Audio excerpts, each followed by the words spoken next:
Good evening. Good evening. It's been a while since I've been live. I wanted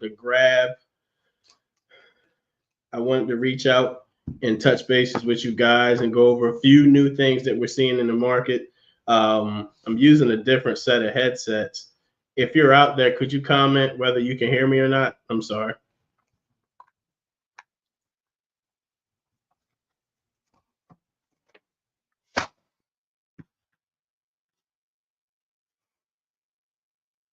All right. Thank you, Miss Simpson. So we got a lot going on. What's going on, J-Lo? We got a lot going on in the real estate market.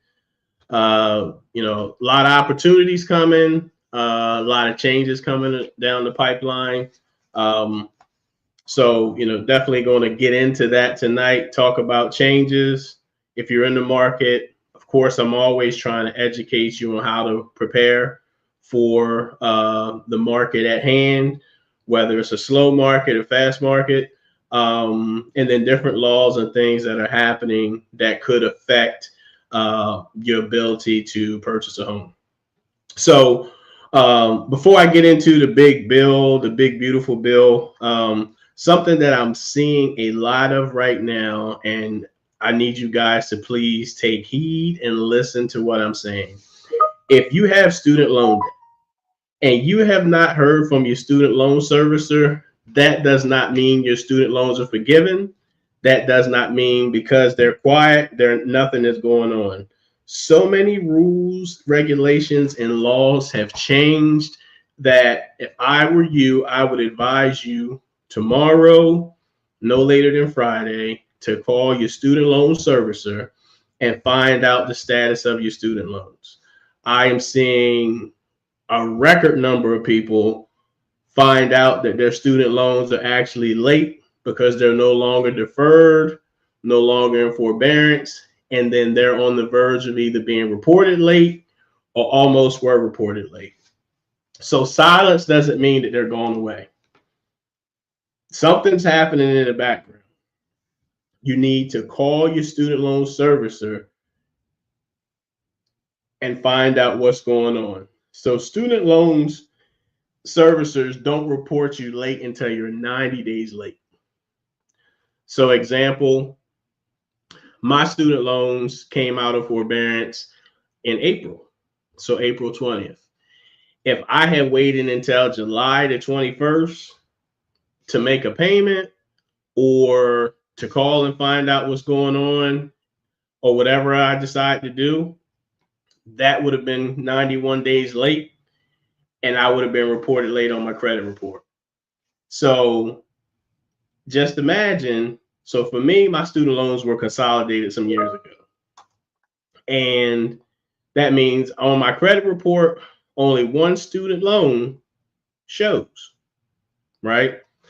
If a person has 5 separate student loans that are showing and they are all with the same servicer, right? Let's say they're all with the same servicer and they report late 90 days, it's not like it's going to be one late reporting for 90 days. It's going to be 5 late reporting for 90 days, which can tank your credit score drastically. And any hopes and dreams of purchasing a home are pretty much going to be put on hold until time lapses and you're able to increase your credit score. So if you, let's say example, you say, okay, let me hurry up and make a payment after it's already reported late, that doesn't take away the lates. Now, one of the privileges that we had previously was a rehabilitation program through student loan servicers. What that means is if you report it later and you default, you get an opportunity to get a reprieve. You go on a rehabilitation loan. Let's say it was set up for 6 months and you had to pay $100 a month for 6 months. Well, you couldn't pay $600 and say, hey, I'm done with my 6 months. They wanted to see you paying it every month. So if that was putting it on auto pay and making those payments, May, June, July, August, September, October, then that's 6 months of payments. They would remove the lates or take it out of default, and then you will be made whole again. However, that opportunity has been taken away.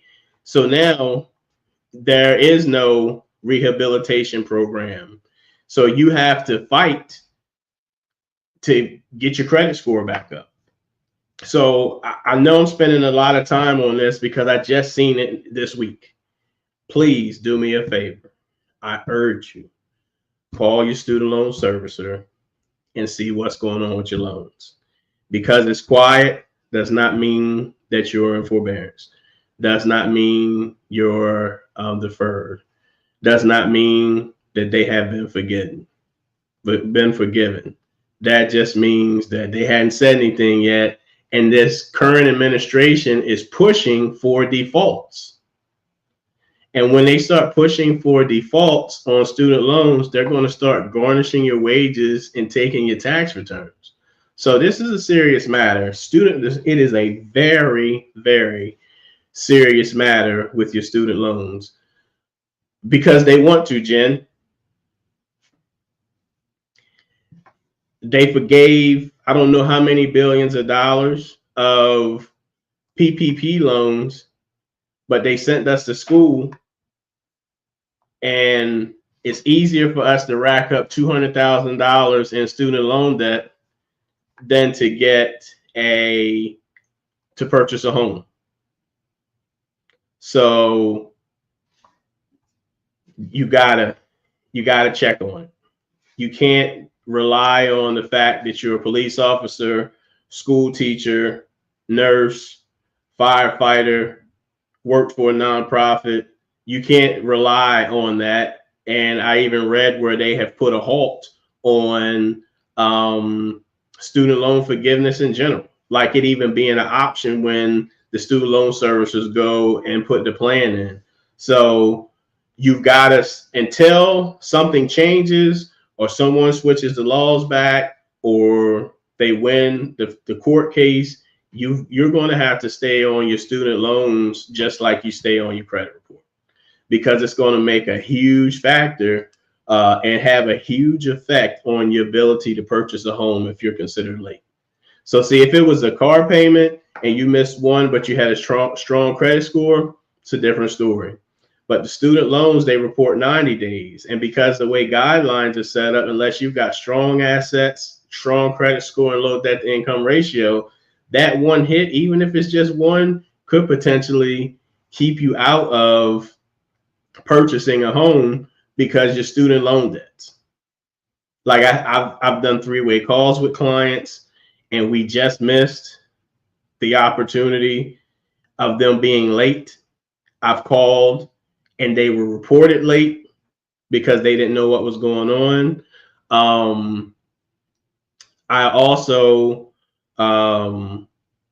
have also called where I've had a client who was actually reported late on their credit report, but when we called the student loan servicer to see why they were reported late, they in fact had not been reported late by them. Somehow, I don't know who, the credit bureaus reported it, and they asked me to send over showing that they were reported late because in their system they didn't have that borrower reporting late. I sent that over with the borrower's permission. They reviewed it, and then they sent the borrower a letter saying, hey, this will be removed in 30 to 45 days. We in fact did not report you late in 2024, nor did we in the beginning of 2025, whatever that date was.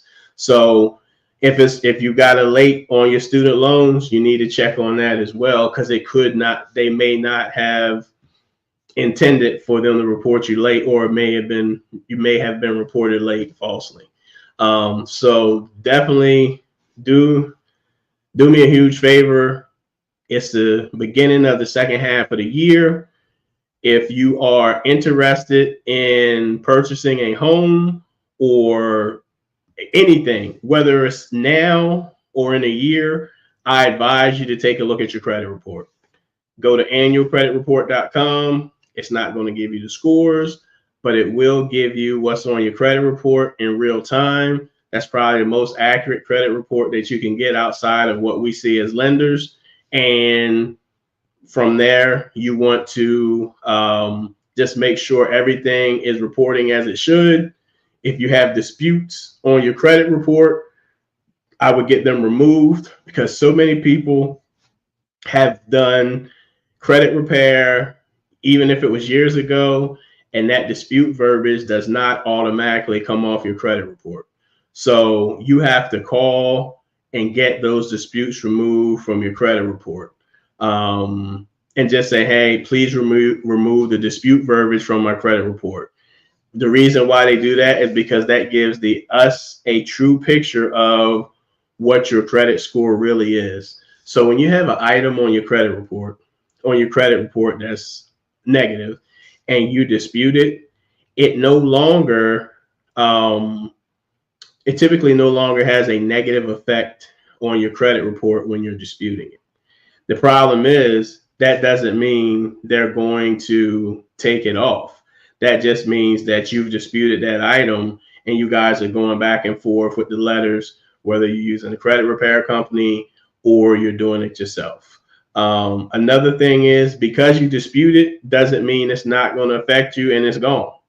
Because you send a dispute letter and you listen to what it's supposed to say from the TikTok video or Instagram video, that does not instantly get rid of it. These credit agencies, they're using bots or automatic systems that are verifying things without really verifying them. And it's work. If you're trying to dispute an item and you're trying to get it removed from your credit, unless it's medical, you're going to have to send multiple letters. There's no magic pill. There's no quick fix to getting things resolved on your credit report. I'm telling you, see what's on your credit report, know what's on your credit report. And like I said, whether you're looking to purchase a home in 6 months or a year, you want to get ahead of these items, because it is drastically changing credit and it's affecting how borrowers are able to purchase. Like I said, I had one lady, we called on a three-way too late. They had already reported her late, and she has to wait a year. She has to rent a year. In that year's period of time, she has a game plan to work on her credit. So when that year is up, she can become a homeowner. But, the conversations are the same with people. My question always is, hey, do you know what's going on with your student loan debt? Do you have a repayment plan? Oh, I haven't heard anything from them. I don't know what's going on. So you definitely want to have an idea of what's going on. Don't be afraid to make that call. I will tell you, be prepared to be on hold for a while, depending on when you call, simply because so many other people are in the midst of trying to figure out what's going on with their student loan debt.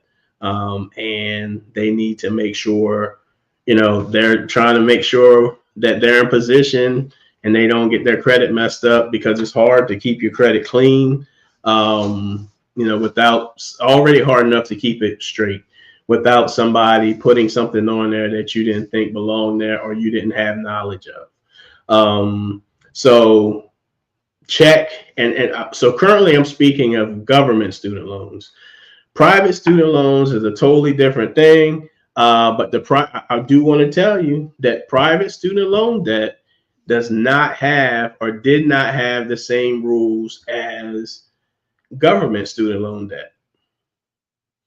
When the pandemic happened and everybody went on the, government forbearance, that was not for one. It wasn't for all government student loan debt. And I didn't know that until I had done a three-way call with the client to see how I could help them figure out why their student loan debt was reporting late. And then the other thing is, private student loan debt never stopped. They never stopped you from having to make payments. There was no forbearance, no forgiveness, on the private student loan debt. So if you have private student loan debt, you need to make sure that you know what's going on with that. And then if you're in Georgia, there was a program in Georgia where they were giving student loans. Even though the state is technically some type of government, it's not federal government.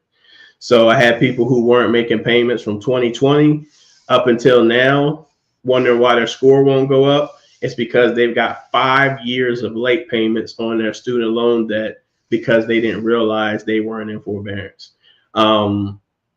So if you got private student loan debt, federal student loan debt, state student loan debt, you need to just get ahead of it before it messes you up. I don't know. I just felt I've been dealing with this the last couple of weeks, and I just felt led from this conversation to start it out with this topic. I know it's not the big beautiful bill, but the part of the big beautiful bill is student loan debt, and it is how student loan debt is going to be affected if you have lates on your student loan debt, and then you are trying to purchase a house. That pretty much X's you out. Because again, student loan debt starts after 90 days, not 30 like most credit. And then in some cases, they report you 90 and then they report you 120. And then when it gets to 150 days, sometimes that goes into default. So another thing I want to tell you, since we're on student loan debt, if you have figured out a way through your credit repair person to get your student loan debt removed from your credit, that does not mean that you no longer own the student loan debt. That doesn't mean you no longer own it, and that does not mean you no longer owe it. Because it's not on your report just means that there was an inaccurate item on your report and they removed it, but that debt is still owed to the student loan servicer. And if it's in default, even though it's not reported on your credit report, there's something that we pull called CAVERS. CAVERS is a government system where we go in and take a look to see exactly what you could potentially owe, or if you owe the government. When I say what you owe the government, if it's student loan debt that's in default, I've seen people who owe taxes and it's on CAVERS because it's in default. I've seen people who were overpaid Social Security, it's in default. I've seen people who owed for child support. All of that stuff is on that system. So because it doesn't show on your credit report, that does not mean that we're not going to be able to see where it is. And when you're doing a government loan, we have to run CAVERS and fraud guard. So it's not just your credit report. So we pull your credit report, you pull your consumer credit report, we pull fraud guard, and we pull CAVERS. So those are 4 separate systems that we pull. Let me tell you something else that we also run into. We're running into people owing for PPL loans, EDIL loans, small business administration loans that were not in their name. It doesn't show up on your credit report, but we either see it on a report where you owe it, or we see the payments coming out of a bank account that you provide for us. So all of those things are government, and we're going to have to hit you with that payment. And or if it's owed, we're going to have to figure out how you're going to pay it off because it's actually in default. So, hey, if you guys have any questions, feel free to drop them. I kind of went in a different direction than I wanted to, but I wanted to have this conversation with you guys. So if you're joining, we've been talking since the beginning of this video about student loan debt and how it's having a massive impact on home buyers currently. And the crazy part is some of these items that I've talked about happened while people were under contract. So you said, well, Kevin, how can it happen and they're under contract? You've already pulled credit. Well, we do credit refreshes. And along with the credit refresh, there's different stages where we pull those reports. So if we pull those reports and it shows up, now we have to figure out, hey, how do we remedy this problem? Because it says your student loans are in default. And if student loans are in default and you can't, and let's say it's $100,000, you're probably not going to be able to buy that house. So like we have to take our credit seriously. We have to take the time to pull our credit report. It doesn't have to be the score. And I know, guys. Kevin, I'm afraid to pull my credit because I don't know what's on it. Pull it. See what's on it. Know what's on it. Not knowing what's on it doesn't make it go away. Waiting 6 months and saying, oh, okay, it's going to go away. Saying, oh, I thought there was a statute of limitations and it goes away. If they update that credit or that issue, it starts over. At some point, if you were to, at some point, you were to dispute it or you started making payments on it and then it stopped, that restarts that time frame in which they can, their statute of limitations. And all credit issues, statute of limitations are not 7 years. If it gets to lien or judgment status, it's 10 years. So just be mindful of what's going on. I don't care if it's $15. Take a look at it, see how you can remedy it. If you got a question, I'm not a credit repair specialist, but I look at credit every day, and I've looked at it every day for 9 years, and I have a good idea of what I'm looking at. If it's something I can't figure out, as I tell people, if it's above my pay grade, I'll refer you to someone who can definitely help you because it's not going to go away. They're not making things easier for us, and it's not going to go away. So let me check some questions right quick. J-Lo, it is unbelievable. We out here fighting for our lives with this credit stuff. What's going on, Free Your Mindset? How you doing, Sheila? So then they have to go through the whole dispute process, causing more delays. Yeah, you go through the dispute process. Depends on what the issue is. So like for me, the first phone call is not to a credit repair specialist. The first phone call is to the student loan servicer to see what's going on. It's like, so remember, I just said there was a client who had an inaccurate 90 days late on her credit report. And I showed them what I was showing on my credit report that I had for her with her permission. She showed, they told me, hey, we don't have anything. They provided us with a letter. Needless to say, that borrower closed. Her and her husband are in a home right as we speak. They closed in May. So they are in a home. But if we hadn't done that research, or shameless plug, if you didn't have a lender who was knowledgeable about what was going on with student loans and taking the time to make that call with them, they would have never been able to buy a home. So just make sure you pay attention to what's going on in your credit.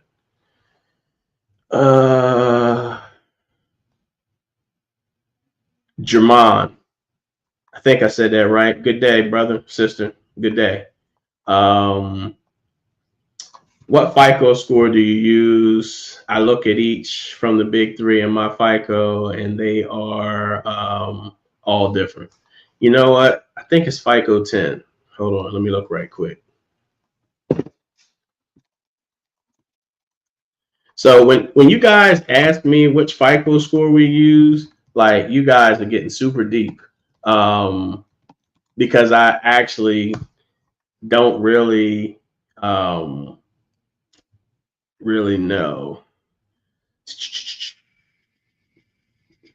I don't remember. Like I found out for a client. Matter of fact, I'm looking right now. I can tell you. Give me a second. Give me a hot second.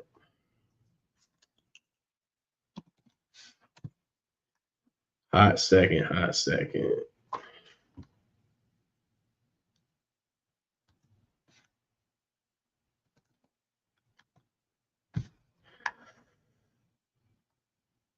I appreciate all you guys for jumping on. While we're doing that, continue to ask your questions in the chat. I will definitely get to them.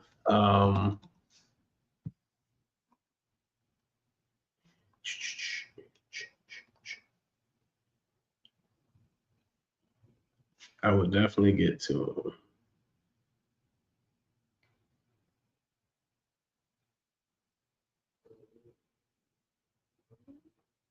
It's 10. 10 is being used. So let me go back. I'm looking at the wrong thing. So I made a mistake. So each credit agency has a different FICO system. So Experian uses Fair Isaac's version 2. TransUnion uses FICO Classic 04. And Equifax uses FICO Classic Beacon. So what does that mean? The FICO score that's going to be used for you is going to be different depending on which is your middle score. So if you got a 700, 720, and 710, the 710 is the middle score. There's not an average, so we don't take those three scores and divide it by 3. We put them in order. I mean, it comes in order, and it's the one that's not the highest score, not the lowest. So that's the middle score. So if your middle score was a TransUnion, we'd be using FICO Classic 4.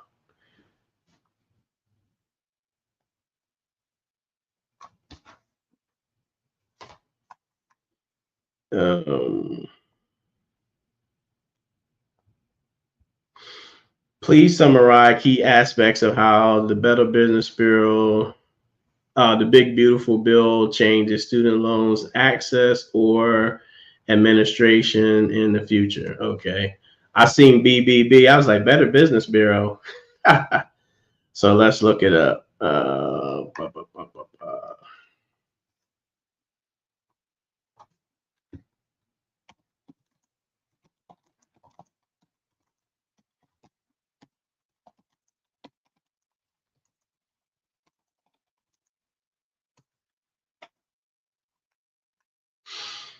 I don't know all the answers, but I can give them to you.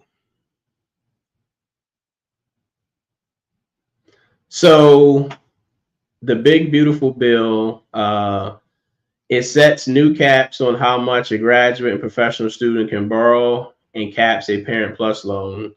It ends the ability for graduate students and parents to take out unlimited plus loans.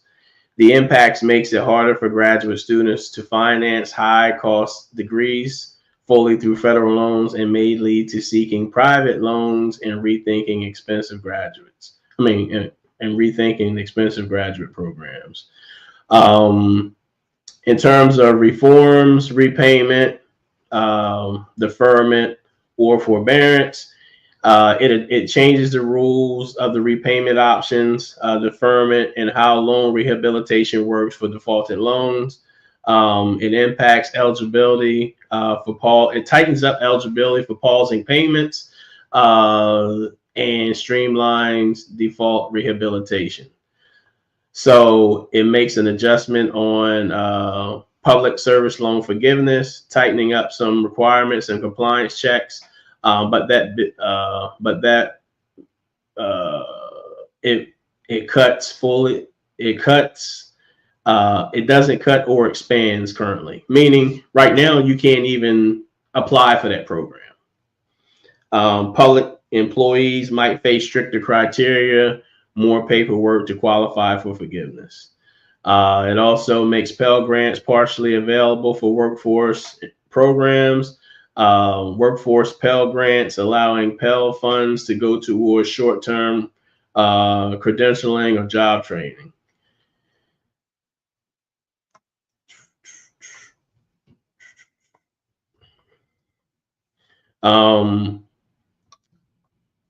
So Sheila, I hope I answered your question. It affects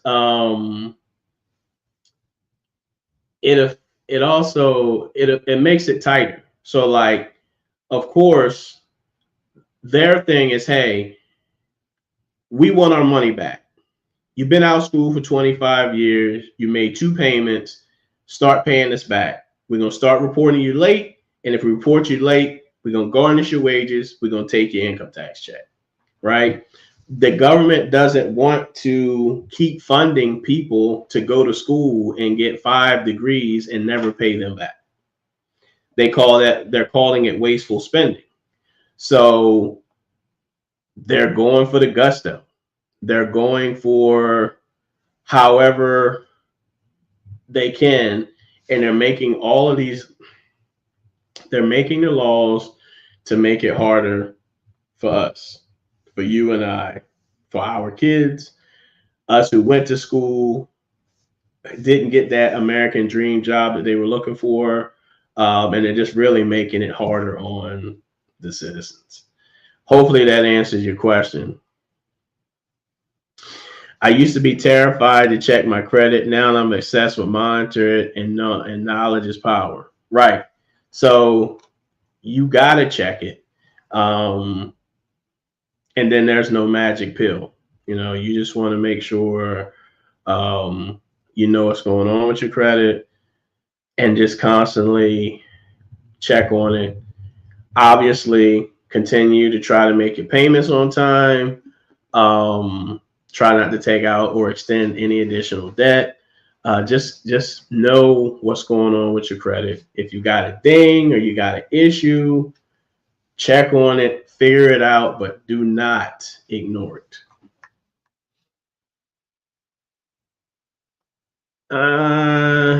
What does contingency means on the status of a home on the market?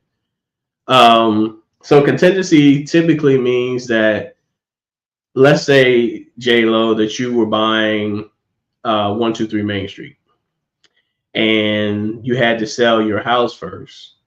That means that sale on 123 Main Street is contingent upon you selling your current home. So you'll sometimes see contingent. In Delaware, they got something called a kick-out clause where they can still take offers. And if someone comes and put in an offer that doesn't have a contingency, that could kick you out, because the seller says, hey, I'd rather sell this to someone who is not trying to sell their house, and I know that they can buy without having to sell. Or it also gives you an opportunity to say, hey, let's take this contingency off because I still want this house. So that's when you'll see contingent. If you see pending, it's where J-Lo has put an offering on a house that's no longer on the market because the buyer and the seller have come to an agreement on price and other factors.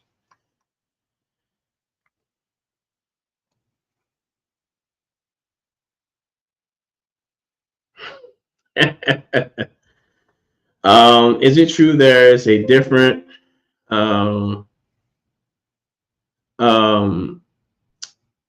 is it true there is different additional paperwork for co-ops, condos, and homes when applying for a home loan?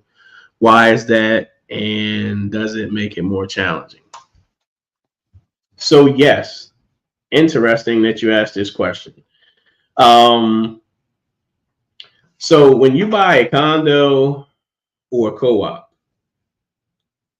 and there's an HOA, so a condominium and co-op means you don't own the land. You share the ownership of the building, the inside, but you don't own the land solely. And there has to be a condominium or co-op association that has funds to take care of the building if something were to happen, right? So in this case, not only do you as the borrower have to qualify for the mortgage, the condominium, HOA, the condo association, or the co-op association has to be vetted as well to make sure they have the right amount of reserves required for the traditional financing. So on traditional financing, contrary to what people believe, it's a possibility to get an FHA loan or a condominium, right, with 3.5% down.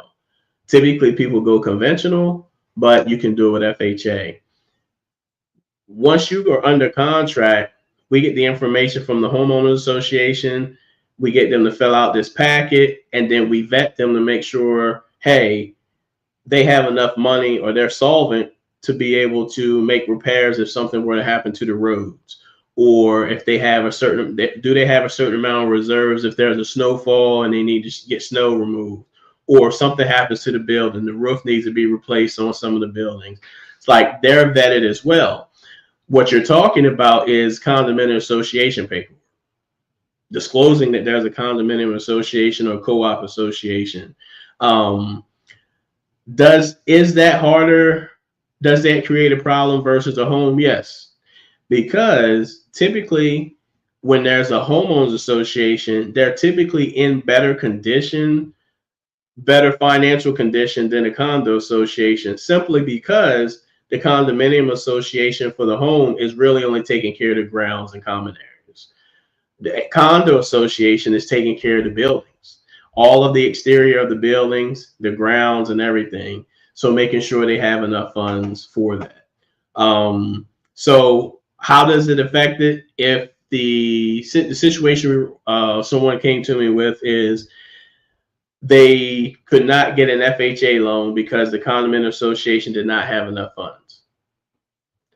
So can that be purchased? It can be. It can be purchased cash by a investor, or it can also be purchased with a program that takes care of non-warrantable condos. The difference between the two is a non-warrantable condo typically requires 20% down versus 3 or 5 or 10. So yes, the issue that could create is the condominium association doesn't have enough money to fix the things, or have enough money to where Fannie Mae or Freddie Mac says, hey, these meets our guidelines. Now, sometimes it could not meet their guideline, and the guideline changes on what a HOA needs to have based off the amount of money that the borrower is bringing to the table. So I've had a deal where we were initially going to do 5% down, but because the HOA didn't have enough reserves, the reserve requirement was different if the borrower brought 10% down. So they put 10% down versus the 5%, and then it got rid of some of those reserve requirements. Hopefully that answered your question. Free your mindset. Yeah, Miss Sheila, Better Business Bureau is what I was thinking, but you said Bug Beautiful Bill.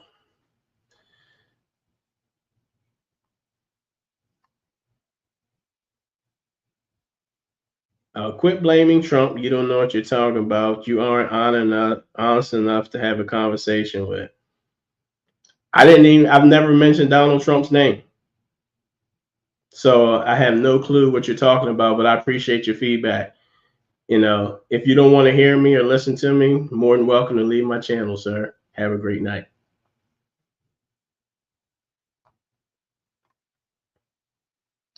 The billionaire benefit bill.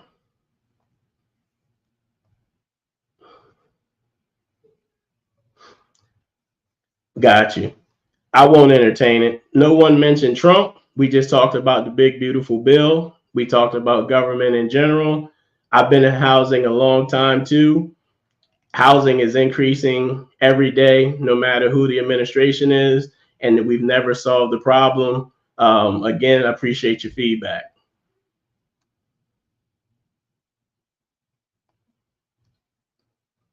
No problem.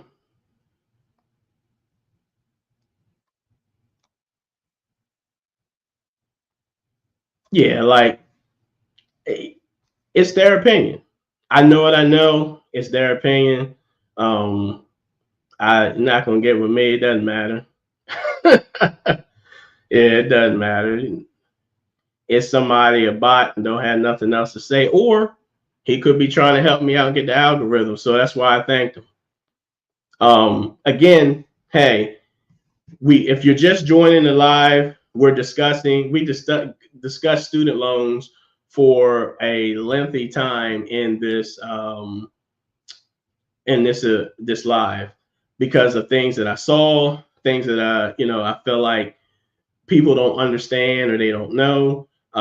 Michelle asked about how the big beautiful bill affects it's going to affect the student loan debt, how different things are going to affect the student loans.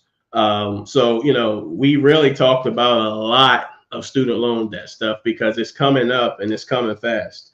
And I've technically been seeing it all year, just where it's been a huge amount of changes. People still thinking that they're in forbearance from when it was put in forbearance back in 2020. You know, then when it came out briefly and it went back in, so people don't really understand what's going on, or they don't want their, you know, it's out of sight, out of mind. I don't have to pay it right now, so I'm not going to worry about it. I haven't heard anything about it. So, but we've got to get rid of that mindset, simply because they're making it, they're going to make it hard for you if you default on your student loans. If you're late, they're going to garnish wages. And just, it's good to know what's on your credit. There's things that are inaccurate. Like I said, there was lates on the client's credit report that was that was wrong. We worked together to get it removed from her credit. Her and her husband became homeowners. So, you know, it's just, you know, like, you got to know what's going on. If it's not student loan debt, repossessions, foreclosures, late payments, all of those things matter. There's an opportunity to still purchase a home if you had a foreclosure. I've helped a veteran who had foreclosed on his home years ago, and he and his wife were able to purchase a new home. I've helped people who are, you know, out of bankruptcy. They've met the time frame allotted for bankruptcy, and now they're on the verge of purchasing a home. I've helped people who were in Chapter 13 bankruptcy. They ran into a snag. They made their 12 on-time payments, which is a requirement that FHA requires. We got them pre-approved. We sent it. We got them under contract. We sent the information to their bankruptcy trustee to get approval from the court. We got approval from the court, and they're able to purchase a home. You know, don't be scared. So those foreclosure, bankruptcy, garnishments, some of those are some of the worst things that can happen to you in turn financially and in terms of on your credit report. So if those people can do it, you can as well. And we're not talking about people who went from nothing to something or got rich. They just overcame whatever obstacle they had, got back on track, and then began to purchase. But oftentimes, two of the biggest things that I get is, I'm afraid what's on my credit, and I don't want you to pull my credit because my score is going to drop.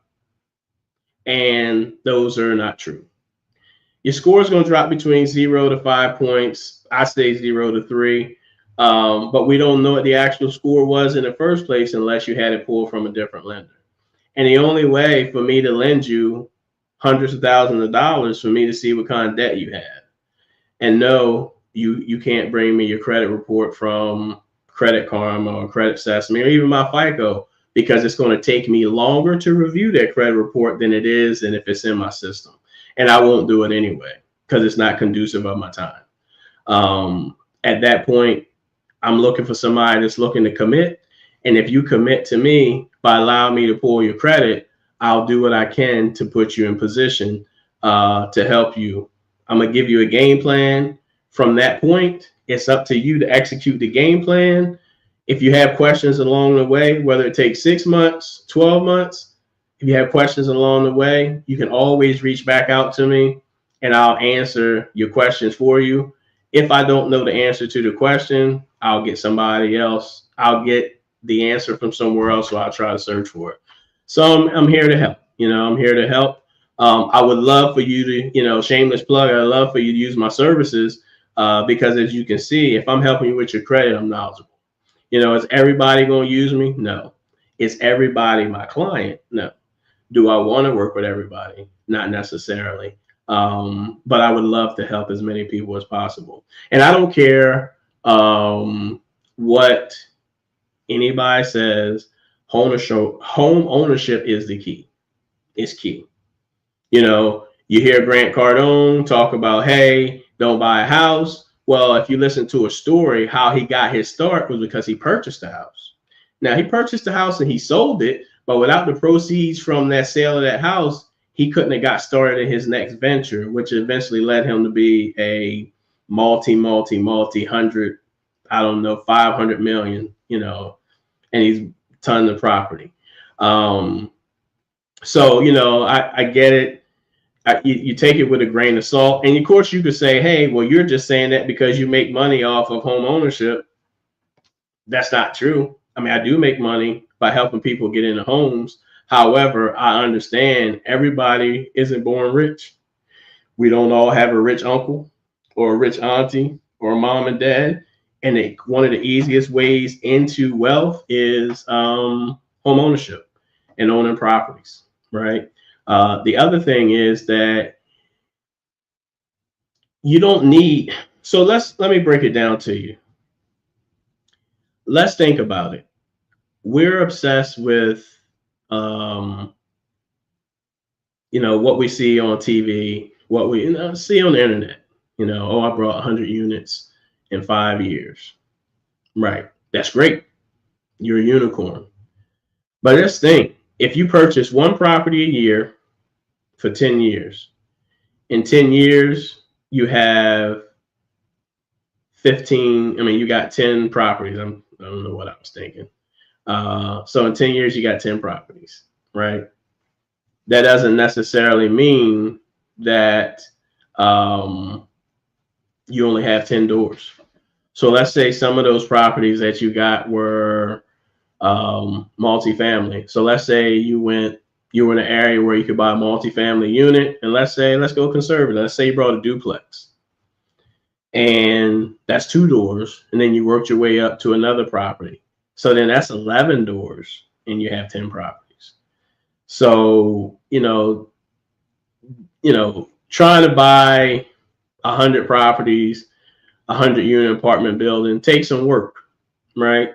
But it's nothing wrong with buying one property a year, letting it cash flow, and then in 10 years, you've got 10 properties, 11 properties, on top of the one that you buy that's your home. And in that time frame, if done accurately, you could have, if done right, or if you have a strategy, you could also get additional properties along the way to kind of speed that up. Because at some point, if you're purchasing it right, and let's say even if the market in terms of value, you still could be cash flowing more, because one thing that I have not seen too often, I've seen it because the person's rent was just too high, is rental amounts go down. So, the gateway into rental properties for the least expensive or least amount of money is purchasing your own home. I had my mother's godfather purchase his own home. It was a duplex. I was young, but he ended up renting the duplex out. He ended up renting out the duplex, rented the house that he was living in, but he also used that house that he was living in as his office to run his trash collection business. So there's benefits to that as well. So just, home ownership is the key to a lot of things. It's the key to wealth. We get thrown around generational wealth, gentrification. You don't always have to buy the prettiest house in the prettiest neighborhood. Why don't you buy the ugliest house in the nicest neighborhood, or buy some in an area where you can find it? And we complain or talk about gentrification. At some point, there's only going to be so many good areas, as they say, so they're going to go to that next area, and you got an opportunity to buy now while it's inexpensive, even if it's buy as a rental or rent it out, and you don't want to live there. And then when the big dogs come and they want to put a shopping plaza there, or a park, or knock down and put high rises, you can sell it or you can stay and be a part of that project. So like, real estate has so many opportunities and facets. And the reason why I think home ownership is key is because that being a primary residence, meaning you're going to live in the house, is the least expensive way for you to get into it.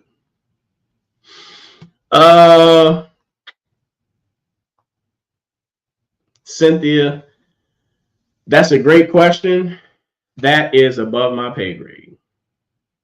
I don't get into, I don't know. I have no clue. Um, what I do know is that there are a ton of credit scores, right?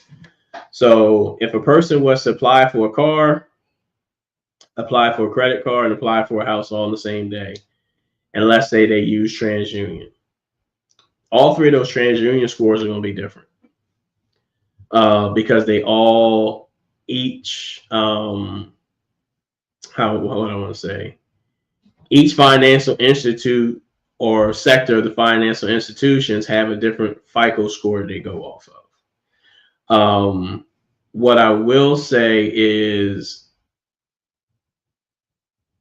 and I'm saying it in a nice way, so I don't want to, like, I don't think we have to get that technical. I think we just need to know what our mortgage score is, and then just focus on getting your credit right. Like, if you got lower scores on your TransUnion, Equifax, and Experian, let's work on getting them up. I do know that people ask me that because they want to know, hey, what credit score you're looking at. But I think that's too deep. Like, I don't go that far. I just know what it takes to increase the score. But what you can do, Cynthia, is email me. Hold on. Email me, kevin.jefferson@summitfunding.net. Email me your question. I will reach out to our credit department and get that answered for you. I just don't know what it is, and I don't want to start making up stuff.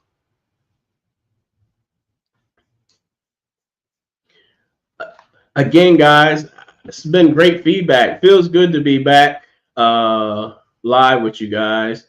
Does anybody have any additional questions? Any questions they want to ask me pertaining to home ownership, refinances? No problem. Refinancing, home equity lines of credit. Um,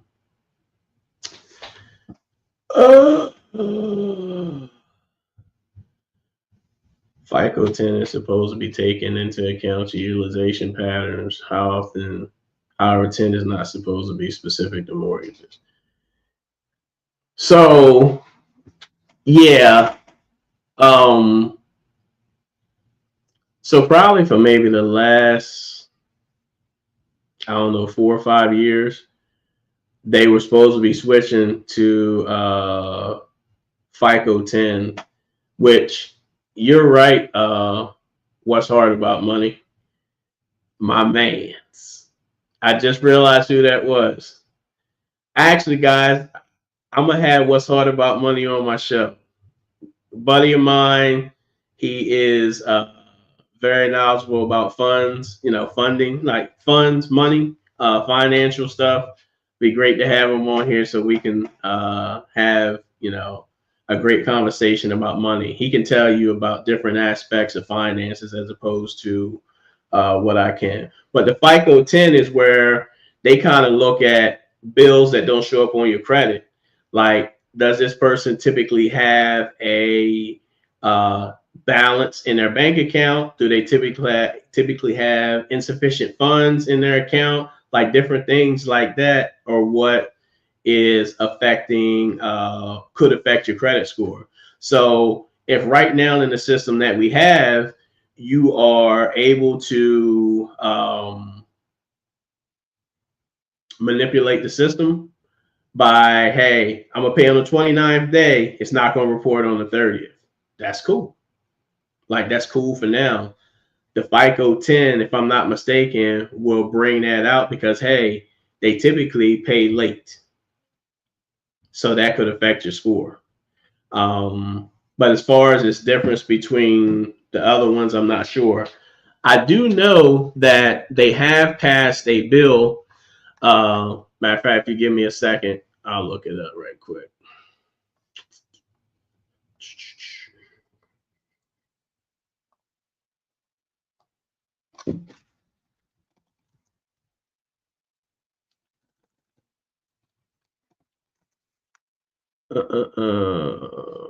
So the difference between a Credit Karma and my FICO is that my FICO uses FICO scores, of course, and Credit Karma typically uses Vantage Score. So Vantage Score is a different scoring model. The Vantage Score is a different scoring model than the FICO score. Typically, people have higher Vantage scores than FICO scores, just because they're different systems. And what they've recently changed is Freddie Mac and Fannie Mae add Vantage Score, and they decide to keep the tri-merge credit. So at one point, Fannie Mae and Freddie Mac were looking at only using one credit or two credit scores. I'm sorry. However, it looks like they've decided to continue with the tri-merge credit score, but to get more people to purchase homes, or not get more people, but help more people qualify to purchase homes, they use they'll use the Vantage Score, which will allow for them to be able to purchase using a higher credit score. So, you know, things are changing on the credit front. But you just, again, because the Vantage Score is higher, you still need to have a certain credit score, and you also need to have a certain look on your credit profile to qualify. Hopefully that helped.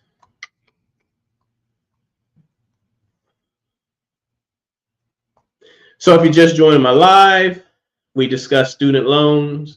We discussed how the big beautiful bill could affect home ownership some, more so about student loan debt.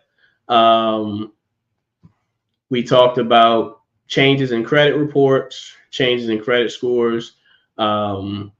Shameless plug, I've got an amazing Facebook group that I have not been very active in lately, but we're going to get back to it. Also, we have a monthly newsletter that gets sent out Tuesday, Thursdays, and Saturdays, just telling about information, whether it's about me going lives that you mentioned, different things going on in the market. So a couple of things. If you're not already subscribed to my newsletter and you want to, the link for my newsletter will be below. As a gift for joining my newsletter, I will send you out a budget worksheet. There will be a budget worksheet that will come to you once you subscribe to my newsletter. Use that to take a look at your budget, work things out, see how much you're spending, and it helps you get a picture of what you're actually spending versus what you think you're spending. You don't have to turn it into me. It's just something for you and your spouse or loved ones to take a look at and figure out, hey, man, we eating too much Chick-fil-A, or hey, we got too many Candy Crush games going on, or whatever it is that you spend your funds on. It just gives you a better idea, because sometimes we actually make the money, we just spend it because it's not allocated to anything. We got like 1 minute. Any questions? I got a question. If you're watching it now, what is your current feelings on the state of the real estate market? Are you excited about it? Are you depressed because you think things are going in the wrong place, or are you indifferent? If you're watching the replay, I'd love to hear your feedback on what you think of the current state of the real estate market. Something I really didn't touch on. So and I did it in a previous video where I talked about different markets in the country. So like, I live in Metro Atlanta. Metro Atlanta, overall, we're seeing a high supply of listings versus buyers. However, there's pockets in Metro Atlanta to where I spoke to agents and they said, hey, I'm still seeing over asking and multiple offer situations. So it's kind of where you at, right? I talked to an agent in, I put a post out and talked to him personally, but I put a post out on Threads and I asked what the market was like. I told him what I saw in Atlanta and in southern New England, Connecticut, Rhode Island, and New York area, they're seeing still over asking multiple offers. Jersey, same thing, over asking multiple offers.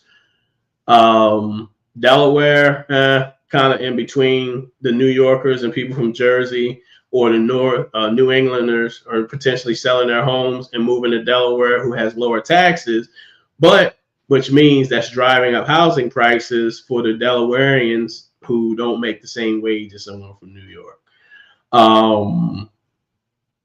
You've got Texas, which Austin is super dead. Houston and Dallas, those bigger metro cities, are seeing slower in housing. The Carolinas, different pockets, Charlotte's still booming. Certain parts of South Carolina is still booming. Florida they've got a ton of inventory, a ton of people looking to get out of their condominiums because of the laws, and a lot of people looking to get out of Florida. California is having a mass exodus. So like different pockets of the country, you're just seeing different things. Again, it says indifferent, but I feel like it's going to crash up. So you think the market's going to crash? So, and then again, that's what a lot of people are waiting for. They're looking for the market to tank or crash. So I'll give you my parting thoughts on that. Let's say the market somewhat crashes. I personally don't think we will ever see the inventory the way we did in 2018. 2008, 2012, right? The reason why is in that 4-year, 5-year window, banks learned, hey, we have 1,000 non-performing assets in homes, right? Instead of us foreclosing on these homes, we'll take this package of non-performing notes and sell them to a private equity firm, who then probably buys them with penny on a dollar. The mortgage company gets that off their books. The private equity firm has more rentals in their portfolio, and at that juncture, they could sell them off or get the owners out, or they could possibly work something out with the owners who may be back on track. So will we see the remnants of the crash from then? I don't think so. Could it possibly crash? Anything's possible, but do I think it'll crash? No, I don't. Free your mindset. Are you a part of the newsletter?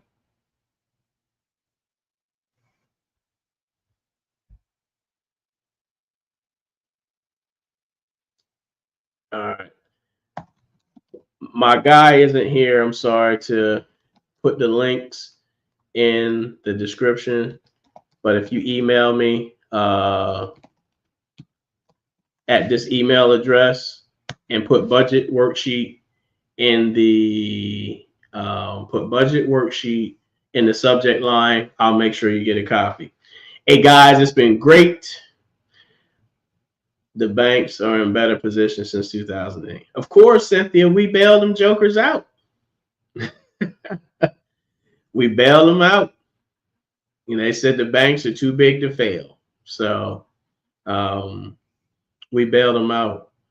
But great, guys. It was great listening to you. Join me on Sunday night. Sunday night, I'll be going live again. Tell a friend to tell a friend. And I'm Kevin Jefferson, the People's Lender. Have a great night.